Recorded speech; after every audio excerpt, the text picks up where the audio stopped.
हे hi guys, आज मैं explain करने वाली हूँ लीजेंड ऑफ व्हाइट स्नेक के 5th एपिसोड को। एपिसोड की शुरुआत होती है चैंग की माँ से, जिसके ऊपर उसका साथी सेंटीपीड डिमन हावी हो जाता है और वो बाय को मारने की कोशिश करता है ताकि वो उसके डिमन कोर को ले सके। तभी वहाँ जिंग मोंग फाई के साथ पहुँच जाती है और मोंग फाई का केन उस सेंटीपीड डिमन पर हमला कर देता है। अब चूंकि ये डिमन मोंग फाई का मुकाबला नहीं कर सकता था, तो वो फिर चैंग की माँ के साथ यहाँ से जाने की कोशिश करता है। लेकिन यहाँ चैंग की माँ अपने बच्चे को बचाना चाहती थी, तो वो उस डिमन के साथ नहीं जाती, बल्कि वो उस सेंटीपीड डिमन को खुद से बाहर निकाल देती है, जिससे यहाँ मोंग फाई को पता चलता है कि असल में ये एक डिमन और इंसान का रूप थी।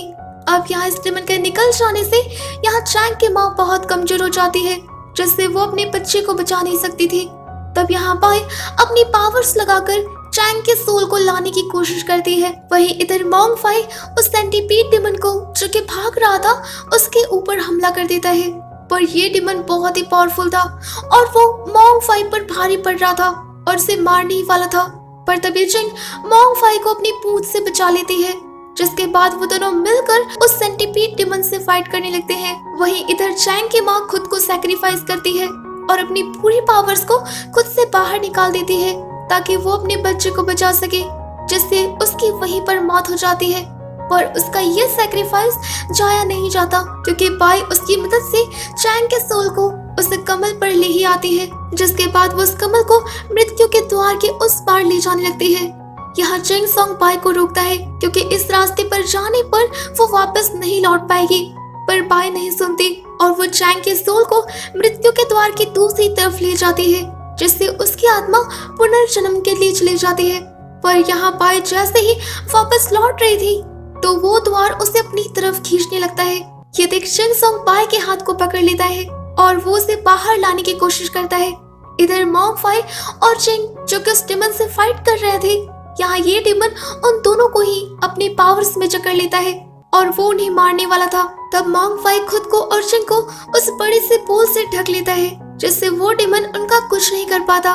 पर जब वो दोनों वहाँ से बाहर निकलते हैं, तो जिंग देखती है कि बाय उस द्वार की तरफ खींची चली जा रही है, तो वो उसकी मदद करने के लिए एक पेड़ से अपनी पूंछ को जकड़ लेती है और वो उन्हें बाहर की ओर खींचने लगती है।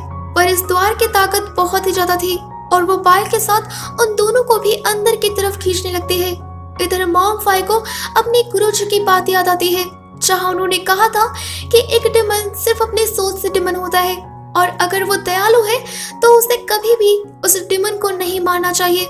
यहाँ जिंग की पकड़ उस पेड़ से खत्म हो रही थी और वो छूट जाती है, लेकिन तभी मोंग अपने केन से उन तीनों को अपनी ओर खींचने लगता है और वो अपनी पावर से उन तीनों को उस द्वार से बाहर निकाल देता है। पर इसके बाद ही उस द्वार का रास्ता टूटने लगता है, तो ये सभी टेलीपोर्ट होकर वापस लीनैन शहर में आ जाते हैं।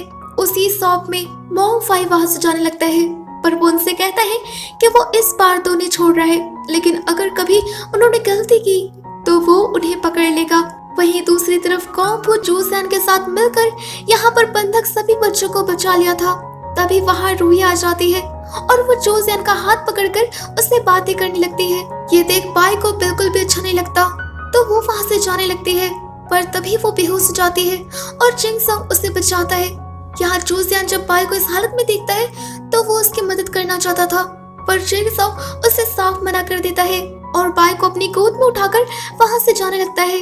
जोजियन भी उनके पीछे जाने वाला था, पर तब जिंग उसे रोक देती है कि वो उसका पीछा ना करे, जिससे जोजियन को बहुत ही बुरा लगता है।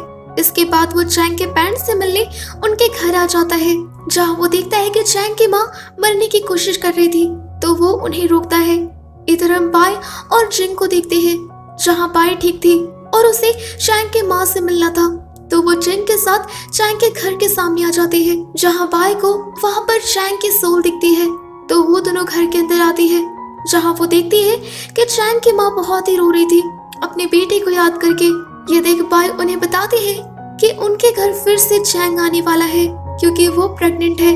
यहाँ पर उसे विश्वास ही नहीं होता, पर जोजियन चेक करके बताता है कि बाय सही कह रही है। ये सुनकर चैंग के पेरेंट्स बहुत ही ज्यादा खुश हो जाते हैं। जिसके बाद बाय और जिंग वहाँ से जा रही थी, तभी जोजियन बाय को रोकता है, तो जिंग उसे दूर कर देती है। जोसियन बाय से पूछता है कि उसे बिना चेक किए वे कैसे पता चल गया कि उनके यहाँ एक बेबी आने वाला है, जिस पर बाय कहती है कि वो खुद एक लेडी है तो वो इसे समझ सकती है। ये सुन जोसियन को बाय पर कोई शक नहीं होता। बाय वहाँ से जाने लगती है पर जोसियन उसके पीछे जाना चाहता था, पर तब जिंग जोसियन को वहाँ से जाने को कहती है और वो बाय के साथ वहाँ से निकल जाती है। रास्ते में वो बाय से कहती है कि वो उसकी सबसे अच्छी दोस्त है और उसका रैंक 1 है। वहीं जिंग सॉन्ग वो उससे पीछे दूसरे नंबर पर है। और रही बात जोसियन की तो वो आखिरी पर है, क्योंकि वो जैसा दिखता है वो वैसा असल में है नहीं। ये सुनकर बाय जिंग से पूछती है कि क्या उसे गायब होना आता है, क्योंकि वो जोसियन का पीछा करना चाहती थी ताकि वो जान सके कि वो असल में कैसा है। जिसके बाद हम देखते हैं कि बाय और जिंग दोनों डिसअपियर होकर जोसियन को छिपकर देख रही होती है। जोसियन के पास बहुत सारी लड़कियां आती है अपना इलाज करवाने के लिए और वो इलाज कराने के बहाने जोसियन को अपनी ओर अट्रैक्ट कर रही थी और उसे बहुत सारे गिफ्ट भी ऑफर करती है, पर तब जोसियन उन सभी को मना कर देता है। ये देख बाय जिंग से कहती है कि जोसियन एक अच्छा इंसान है। जिसके बाद जोसियन अपने घर जा रहा था, पर तभी रास्ते में उसे पैसे की एक थैली गिरी हुई दिखती है तो वो उसे उठा लेता है। तभी उसके पास 2 लोग आते हैं जो कि कह रहे थे कि ये पोटली उनकी है। यहाँ जोसियन को समझ नहीं आ रहा था कि वो इस पोटली को किससे दे, तो वो उनसे सवाल पूछता है कि इसके अंदर कितने पैसे हैं, लेकिन उन दोनों के ही आंसर सेम थे, जिससे वो समझ जाता है कि जरूर ये दोनों एक दूसरे को जानते हैं। और पूछने पर वो दोनों इस बात को स्वीकार भी कर लेते हैं और कहते हैं कि वो बस मजाक कर रहे थे। जिसके बाद जोसियन पैसे उन्हें दे देता है और वो वहाँ से चला जाता है। और तब हम देखते हैं कि ये दोनों कोई और नहीं बल्कि बाय और जिंग थी, जो कि जोसियन का टेस्ट ले रही थी कि कहीं वो कोई लालची इंसान तो नहीं। लेकिन यहाँ उन्हें ये पता चला कि जोसियन बहुत ही इंटेलिजेंट है। इधर जोसियन घर आ जाता है जहाँ पर उसके भैया एक पार्टी देना चाहते थे, जहाँ वो अपने दोस्तों को बुलाने वाले थे, पर जोसियन भी किसी को बुलाना चाहता था। यहाँ उसकी बहन समझ जाती है कि ये वही लड़की बाय है और वो जोसियन की फिरकी लेती है। जिसके बाद जोसियन बाय को इनवाइट करने के लिए निकल जाता है। इधर हम मोंग फाई को देखते हैं जहाँ पर उसके गुरु से मिलने आते हैं। तो मोंग फाई उन्हें बताता है कि उसने साधना के दौरान एक स्वप्न देखा कि वो भी एक डिमन बन गया है। ये सुन उसके गुरु कहते हैं कि उसने हाल ही में लोगों को छोड़कर उन पर दया दिखाया है, इसी वजह से उसे ऐसा लग रहा है तो वो बाहर जाकर बुद्ध की आराधना करे। जिसके बाद हम बाय को देखते हैं जहाँ पर जिंग सॉन्ग उसे इस जगह को छोड़कर वापस माउंट एमी चलने को कह रहा था। ये सुन जिंग उस पर गुस्सा हो जाती है और कहती है कि बाय अब हमेशा यहीं पर रहेगी मेरे साथ, और इस शहर में बुरा ही क्या है जो वो माउंटेन में जाएगी रहने के लिए। यहाँ जिंग सॉन्ग और जिन इस बात को लेकर एक दूसरे से झगड़ने लगते हैं तो बाय वहाँ से निकल जाती है। इधर जोसियन बाय के घर को ढूंढ रहा था, लेकिन कई लोगों से पूछने पर भी उसे बाय के घर का पता नहीं चलता, तो वो बहुत ही परेशान हो जाता है और भगवान से कहता है कि अब वो ही कोई रास्ता निकाले।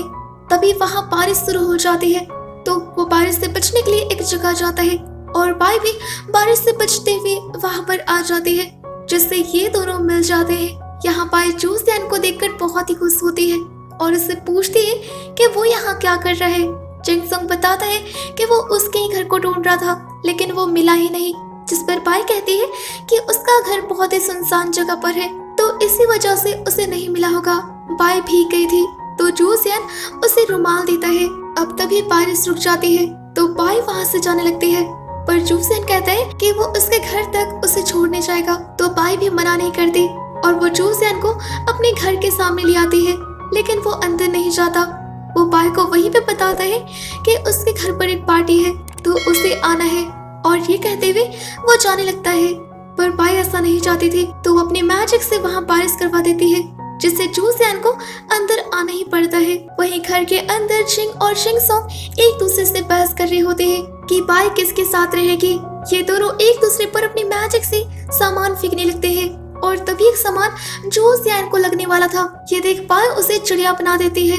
अब यहाँ जब जिंग ये देखती है कि बाय अपने साथ जोसियन को यहाँ लेकर आई है तो वो दरवाजा बंद कर देती है और अपने मैजिक से यहाँ सब कुछ पहले जैसे अरेंज कर देती है। जिसके बाद वो जिंग सॉन्ग के साथ बाहर जाती है। यहाँ जोसियन को शक हो रहा था कि इतने बड़े से घर में ये सिर्फ 3 ही लोग रहते हैं, पर तभी बारिश से बचने के लिए एक जगह जाता है और वहाँ पर ये सुन जिंग सोंग तुरंत अपने मैजिक से एक मेंढक और चूहिया को अपना सर्वेंट बना देता है, जिसके बाद वो जू सियान को खाने के लिए बिठाता है, जहाँ पर मेंढक और चूहा खाना लेकर आते हैं।